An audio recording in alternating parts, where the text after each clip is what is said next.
The cabin air filter in your 2022-2023 Toyota Tundra is crucial for maintaining clean air inside your vehicle, removing dust, pollen, and pollutants. It's typically located behind the glove compartment on the passenger side.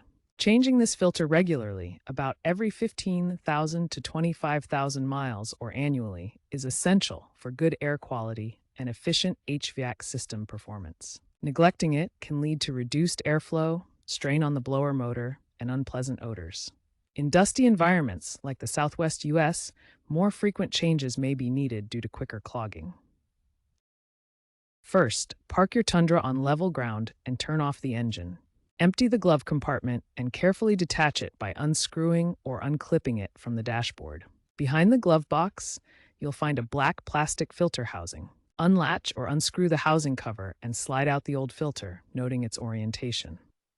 Arrows indicate airflow direction. Vacuum any debris from the housing to prevent recontamination. Install the new filter with the same orientation. Secure the cover. Reattach the glove box and test your AC system to ensure proper airflow. Remember that genuine OEM filters, part number 87139YZ05, offer superior dust capture, but aftermarket options are more affordable.